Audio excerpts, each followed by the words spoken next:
الحمد لله وكفى وسلام على عباده الذين اصطفى أما بعد أعوذ بالله من الشيطان الرجيم بسم الله الرحمن الرحيم كذلك العذاب والعذاب الآخرة أكبر لو كانوا يعلمون رب اشرح لي صدري ويسر لي أمري واحلل عقدة من لساني يفقهوا قولي سبحانك لا علم لنا إلا ما علمتنا إنك أنت العليم الحكيم اللهم صل على محمد في أول كلامنا اللهم صل على محمد في أوسط كلامنا اللهم صل على محمد في آخر كلامنا صدق الله العظيم.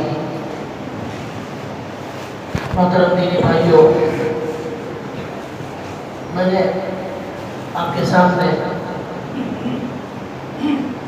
حضرت امام حسین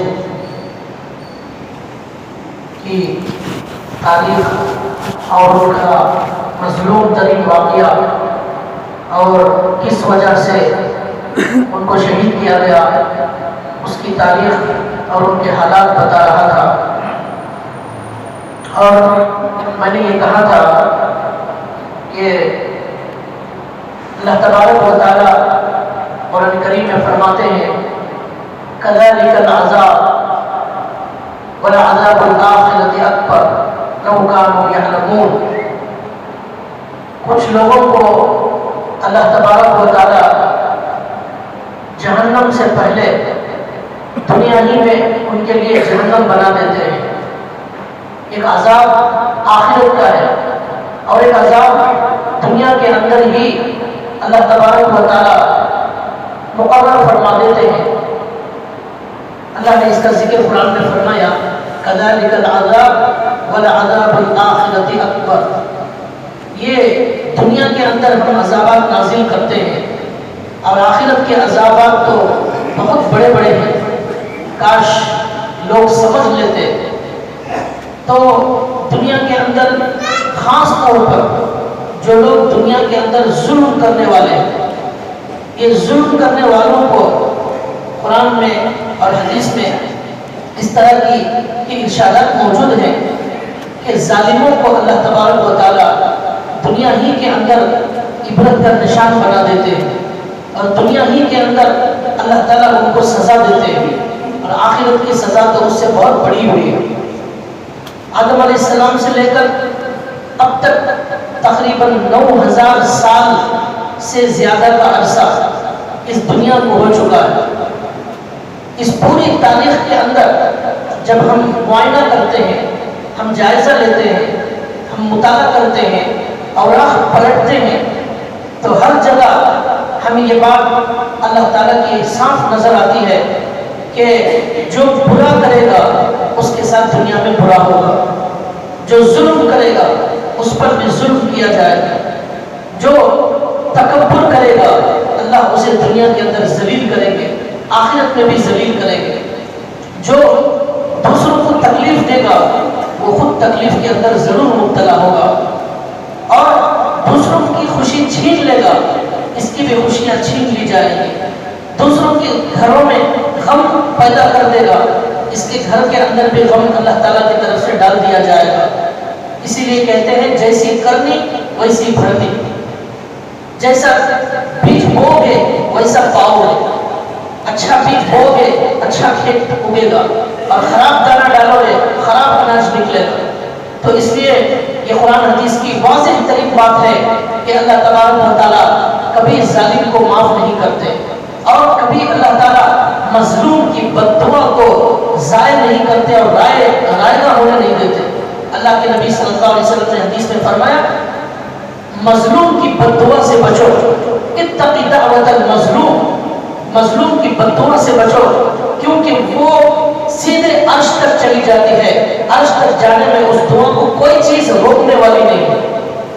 اگر آج ہماری وجہ سے دنیا میں کسی انسان کے آنکھوں میں آنسو آ گئے، کسی کا دل ٹوٹ گیا، کسی کی آنکھ لگ گئی تو پھر وہ آہ اور وہ مصیبت جب تک پلٹ کر ہمیں نہیں رلائے گی وہ سکون سے بیٹھنے والی نہیں ہے. اللہ تبارک و تعالیٰ ارحم الراحمین ہیں، وہ رحم کرنے والے ہیں. وہ ظلم کو اللہ تعالیٰ کبھی ہمارے علماء نے کہا کہ کبھی ظالم کی حکومت کو اللہ تعالیٰ باقی رہنے نہیں دیتے. کافر کی، مشرک کی، عیسائی کی، یہودی کی سب حکومتیں باقی رہ سکتی، لیکن جو ظالم ہوگا اللہ تعالیٰ اس کا تختہ پلٹ دیں گے، اس کی کرسی اس کی چھین لیں گے، اور اس کا ایک عبرتناک انجام اللہ تعالیٰ دنیا کے اندر ہی بنا کر لوگوں کے سامنے دکھائے گا. پوری تاریخ اس کی گواہ ہے. ہمارے نبی محمد رسول اللہ صلی اللہ علیہ وسلم پر کتنا ظلم کیا گیا، کیسا کیسا ظلم کیا گیا، لیکن اللہ تعالیٰ نے ایک وقت آیا، اللہ تعالیٰ نے ظالموں کو ذلیل کیا اور اللہ کے نبی کو فتح اور کامرانی نصیب کی. اور اللہ کے نبی صلی اللہ علیہ وسلم کو جو ابو جہل پوری زندگی تکلیف دیتا رہا، گالیاں دیتا رہا، کبھی الزامات لگاتا رہا، رات اور دن سازش کرنے میں لگا رہا، اس کا انجام کیا ہوا؟ بدر کے میدان میں 2 بچوں نے اسے قتل کر دیا اور اسے جہنم میں پہنچا دیا، اور بڑی بے رحمی، بڑی بے دردی سے قتل کیا. وہ عرب کے بڑے بہادروں کے اندر شامل ہوتا تھا، اس کے ٹکر کا کوئی بہادر موجود نہیں تھا، اسے لڑنے کی کسی کے اندر ہمت نہیں تھی. اللہ نے 2 چھوٹے بچوں سے اس کو میدان میں اس کو قتل کروایا اور اسے جہنم پہنچایا. ابو لہب پوری زندگی اللہ کے نبی کی دشمنی میں گزارتا تھا. اس کا انجام کیا ہوا؟ مرنے کے بعد اس کی لاش سڑ کر بدبو آنے لگی، اسے دفنانے والا بھی کوئی موجود نہیں تھا. 3 دن کے بعد اس کے بچوں نے کسی کام والوں سے لے کر وہ پہاڑ کے اوپر سے لے جا کر کہیں دور پھینک کر اسے ضائع کر دیا گیا اس کی باڈی. لیکن وہ بڑا خوبصورت، بڑا مالدار حسن بھی تھا، مال بھی بہت زیادہ تھا، عہدہ تھا، سب کچھ موجود تھا، لیکن جو ظلم کرتا ہے اسے کبھی اللہ کے دربار میں معافی ملنے والی نہیں. اور یہ بھی سمجھ لینا چاہیے کہ یہ ظلم عام ہے. اس کے اندر اگر شوہر ظلم کرتا ہے بیوی پر تو وہ بھی اللہ کی پکڑ سے بچ نہیں سکتا. ہم یہ نہ سوچیں کہ یہ ظالم کون، اور ہر انسان ظالم ہو سکتا ہے. بیوی پر ظلم کرتا ہے تو شوہر ظالم ہے، بچوں پر ظلم کرتا ہے تو باپ ظالم ہے، رشتہ داروں پر ظلم کرتا ہے تو جو کرنے والا ہے وہ ظالم ہے. تو اس لیے قرآن اور حدیث کے اندر سارے حقوق بتائے گئے اور یہ کہا گیا ہے کہ بیوی کے ساتھ ایسا سلوک ہونا چاہیے، ماں باپ کے ساتھ ایسا سلوک ہونا چاہیے. لیکن آج دلوں کے اندر سے اللہ کا ڈر ختم ہو چکا ہے اور ظلم کی انتہا ہو چکی ہے. ہم غیروں کی کیا بات کریں، خود اپنے ہمارے گھروں کے اندر اتنا ظلم ہو رہا ہے کہ ہم دوسروں کی اور غیروں کی طرف انگلی اٹھانے کے لیے ہمارے پاس فرصت نہیں ہے. بچوں کے ظلم کی داستان ماں باپ کے پاس ایک لمبی فہرست ہے، شوہر کے ظلم کرنے کی داستان یہ لمبی چوڑی فہرست موجود ہے. کتنے لوگ ہیں، ایک صاحب کچھ دن پہلے مل کر بڑے ہمت سے بول رہے تھے کہ میرے باپ نے مجھے پراپرٹی میں برابر کا حصہ نہیں دیا، میں نے بھی باپ کو بڑا زبردست سبق سکھایا ہے. آج میرا باپ جیل کے اندر ہے. ایک بیٹا بول رہا ہے، وہ بھی بڑے فخر سے بول رہا ہے کہ میں نے میرے باپ کو بڑا زبردست سبق سکھایا ہے. آج وہ جیل کی سلاخوں کے اندر ہے، اسے ہم نے اچھی طرح سزا دی ہے. یہ زمانہ آ گیا ہے کہ اس طرح جب ظلم ہوگا تو اللہ کی طرف سے رحمتوں کے دروازے بند ہو جائے. ہمیں سب سے پہلے اپنے گھروں کو ٹھیک کرنے کی ضرورت، اپنے آپ کو ٹھیک کرنے کی ضرورت ہے. ہم کہیں اللہ کے ظلم کے اندر ملوث نہ ہو جائے. کتنے واقعات ہیں، کتنے ایسی بیویاں ہیں جن کو شوہروں نے جہیز کی وجہ سے جان سے مار دیا. کتنے ایسے واقعات ہیں جو معمولی بیوی کی غلطیوں کی وجہ سے طلاق اور خلع تک نوبت پہنچ گئی. ہزاروں کیس ہمارے پولیس اسٹیشنوں کے اندر درج ہے. تو یہ سب لوگ بھی ظلم کے اندر آ جاتے ہیں اور ظالم کا انجام اللہ کے نبی نے فرمایا الظلم ظلمات یوم القیامہ، کل قیامت کے دن ظلم بہت اندھیریوں کی شکل میں ہوگا اور ظالم کو وہاں کوئی نجات دینے والا نہیں ہوگا، اس کو سزا ضرور ملے گی. ایسے بے شمار واقعات ہیں. تو بہرحال یہ پوری تاریخ گواہ ہے کہ اللہ تعالیٰ کبھی ظالم کو معاف نہیں کرتے. اگر ہمارے سے کبھی کسی سے ہمارے سے تکلیف ہو گئی، ہمارے سے زبان سے تکلیف ہو گئی، ہم نے کسی کی عزت سے کھیلا، ہم نے کسی کے دل کو توڑا، تو زندگی باقی رہنے تک ہمارے اوپر ضروری ہے کہ ہم ان کے ہاتھ پیر پکڑ کر معافی مانگ لیں. دنیا کے اندر معاملہ رفع دفع کریں، ورنہ پھر آخرت میں جب حساب و کتاب ہوگا ہمارے نیکیاں دینا پڑے گا اور گناہ ان کے ہمارے سر پر لادے جائیں گے. ایک حدیث میں اللہ کے نبی نے فرمایا صحابہ سے، جانتے ہو غریب کون ہے؟ تو اللہ کے نبی نے پوچھا، صحابہ نے کہا یا رسول اللہ غریب وہ ہے جس کے پاس روٹی نہیں، جس کے پاس کھانا نہیں، جس کے پاس پانی نہیں۔ اللہ کے نبی نے فرمایا نہیں، یہ غریب نہیں ہے۔ پھر فرمایا، بخاری کی حدیث ہے کہ اللہ کے نبی فرماتے ہیں مفلس اور غریب وہ ہے جو کل قیامت کے دن نیکیوں کا پہاڑ لے کر آئے، نمازوں کا پہاڑ لے کر آئے، حج اور عمرے کا، ذکر کا، صدقات کا اور نیکیوں کا پہاڑ کا انبار اس کے پاس ہوگا۔ لوگ حیران رہ جائیں گے کہ کتنے نیکیاں لے کر آ رہا ہے، کتنا بڑا ذخیرہ ہے اس کے پاس۔ لیکن اللہ کے نبی کہتے ہیں کہ لقم ھذا وضرب ھذا وشتم ھذا، لیکن یہ نیکیاں لانے والا کسی کو گالی دے کر دل توڑا ہوگا، کسی کو مار کر دل توڑا ہوگا، کسی کو زبان کے ذریعے تکلیف دے کر دل توڑا ہوگا، کسی پر ظلم کیا ہوگا، کسی کا مال کھا لیا ہوگا۔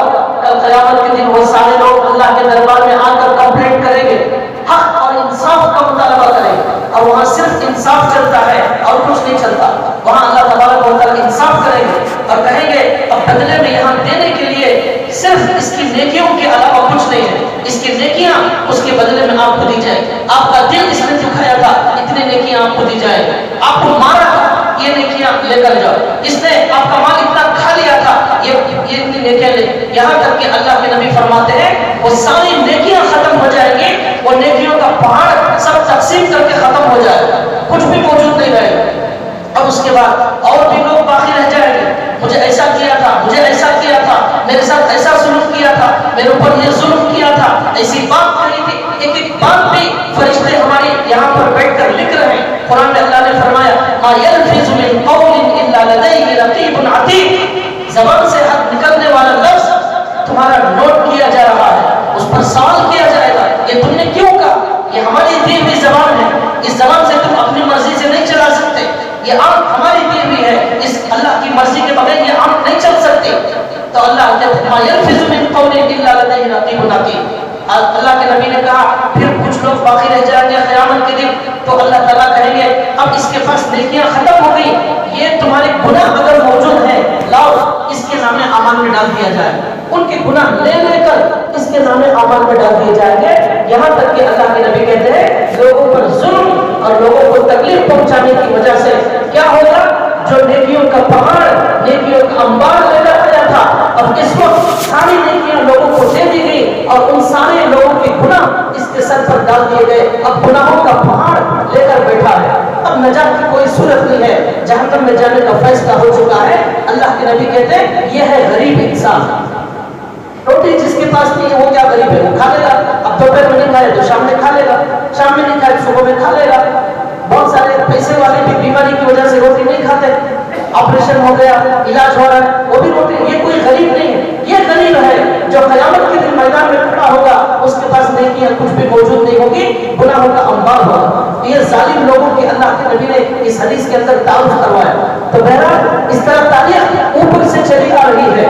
تو حجاج بن یوسف کا نام آپ نے سنا ہوگا، دنیا کے اندر سب سے بڑا ظالم مشہور ہے، بے شمار لوگوں کو قتل کیا، ہزاروں نہیں لاکھوں لوگوں کو قتل کیا، جب تک اس کے دربار میں دو چار لوگوں کو قتل نہیں کرتا تھا اپنے سامنے وہ کھانا نہیں کھاتا، اتنا بڑا ظالم، لاکھوں لوگوں کو قتل کیا، کئی صحابہ کو قتل کیا اس نے، حجاج بن یوسف۔ اس کا انجام کیا ہوا اس کے بارے میں لکھا ہے، اس کی موت جب آئی تو اسے ٹھنڈ شروع ہو گئی، سردی، اتنی ٹھنڈ شروع ہو گئی کہ جو ہے آگ لا کر اس کے بدن کو لگایا جاتا، آگ کو لا کر اس کے بدن کو لگایا جاتا، تب ذرا سکون ملتا اسے، آگ ہٹائی جاتی پھر اس کے اندر سے ٹھنڈ شروع ہو جاتی، یہاں تک کہ آگ سے جلا کر اس زندہ انسان کو مار دیا، اسی میں اس کی موت واقع ہو گئی۔ اگر نہیں جلائیں گے سکون نہیں ملے گا اسے۔ اس طرح اللہ نے دنیا کے اندر عذاب مسلط کر دیتا ہے، کوئی کسی کو تکلیف دینے والا بچ نہیں سکتا۔ اس لیے چھوٹی پھوٹی ہماری عبادت ہے اور نماز روزے ہیں، اس کے ساتھ یہ کسی کے اوپر ظلم کرنے کا گناہ سے ہم اپنے آپ کو ضرور بچائیں، ورنہ پھر ہمارے لیے دنیا کے اندر ہی اللہ کے عذاب کا فیصلہ ہو جائے گا۔ اس کے بعد میں یہ بتا رہا تھا کہ حضرت حسین رضی اللہ تعالیٰ عنہ پر بھی جو ظلم کیا گیا اور جو ان کی مظلوم ترین داستان ہم نے گزشتہ جمعہ سنی تھی، جس کے اندر کس بے دردی سے ان کو قتل کیا گیا۔ حضرت امام حسین رضی اللہ تعالیٰ عنہ نے مرتے وقت یہ بد دعا کی تھی، اے اللہ جب ان کے بچے کو قتل کیا گیا، ان کو پانی روک دیا گیا، انہوں نے بد دعا